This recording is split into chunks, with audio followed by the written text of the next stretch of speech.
Why imaginary numbers are actually real. What if I told you one of the most important discoveries in mathematics was invented to solve a problem that looked completely impossible? A number so strange that even mathematicians thought it was fake. A number literally called imaginary. And yet, this so-called imaginary number quietly powers electricity, phone signals, MRI machines, and even modern physics. But none of that makes sense at first, because here's the problem. Most numbers feel real. 3 apples, 10 kilometers, -5 degrees. You can imagine them. But then mathematics asks a very uncomfortable question. What number, multiplied by itself, becomes -1? At first this sounds ridiculous, because if x squared equals 9, the answer is easy. 3 times 3 equals 9. -3 times -3 also equals 9. Makes sense. But then mathematics suddenly asks, what if x squared equals -1? And now everything breaks. Positive times positive? Still positive. Negative times negative? Still positive. No matter what number you try, you hit a wall. For centuries, people believed this equation simply had no answer. And honestly, that feels reasonable. So why didn't mathematics stop there? Why invent a completely new kind of number? Because strangely enough, math has seen this story before. Think about negative numbers. Today they feel normal, but imagine explaining negative apples to someone thousands of years ago. What do you mean, -5 apples? That sounds absurd. You can't physically hold negative apples. But eventually, people realized negative numbers represented something real. Debt, loss, temperature below zero. Something once considered impossible suddenly became useful, and the same thing happened with zero. There was a time when people genuinely thought zero was nonsense. How can nothing be a number? Then irrational numbers arrived.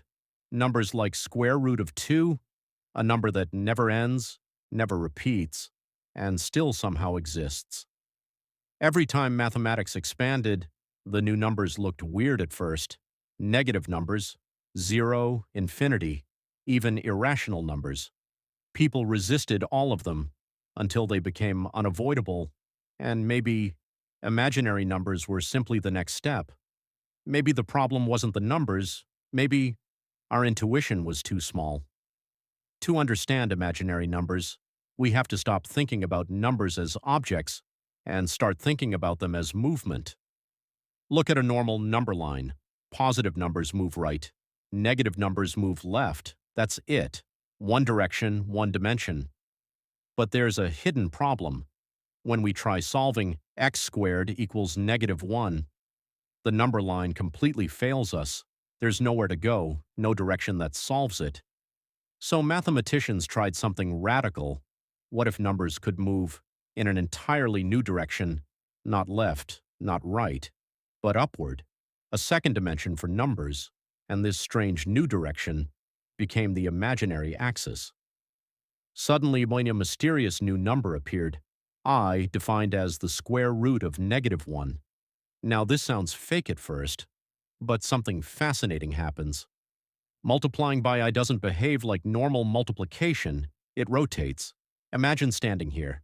Multiply by I once.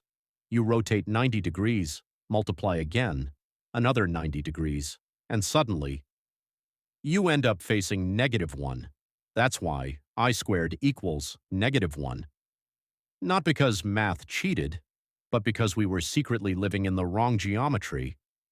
Imaginary numbers weren't breaking mathematics, they were expanding it.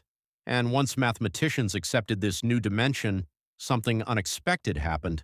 Reality started using it, everywhere, electricity.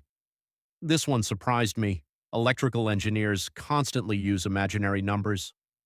Because electricity moves in waves, and when waves shift, imaginary numbers become the cleanest way to describe what's happening.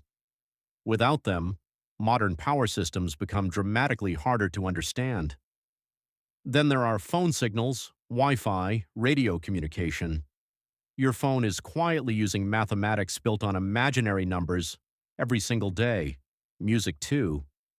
Whenever sound gets processed digitally, imaginary numbers often sit behind the scenes, helping computers separate frequencies, clean audio, compress signals, and then there's medicine, MRI scanners, machines that literally let us see inside the human body. They depend on mathematical tools deeply connected to imaginary numbers. And physics? That gets even stranger. Quantum mechanics, our best theory of reality, uses imaginary numbers constantly, which creates a weird conclusion. A number once dismissed as fake ended up becoming essential for describing reality itself. So maybe the real question isn't, are imaginary numbers fake? Maybe the question is, why? Does reality seem to like them so much? And maybe this pattern feels familiar because history keeps repeating itself. Zero once looked ridiculous. Negative numbers felt impossible. Irrational numbers looked absurd. And imaginary numbers? People mocked them too. But every single time, mathematics expanded. Human intuition lagged behind. Reality turned out to be stranger than common sense. And maybe that's the deeper lesson here. The universe doesn't care what feels intuitive, it only cares what works. Sometimes the weirdest ideas reveal the deepest truths. So, are imaginary numbers actually real? Well, that depends on what real means. You can't hold one in your hand. You can't point to an eye floating in space, but you can't touch gravity either, or electricity, or magnetic fields.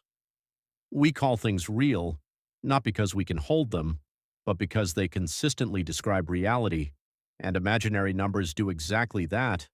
They describe rotations, waves, signals, quantum behavior, even the hidden geometry behind how reality behaves. So maybe imaginary numbers were never imaginary. Maybe they were real all along. We just didn't understand the direction they belonged to.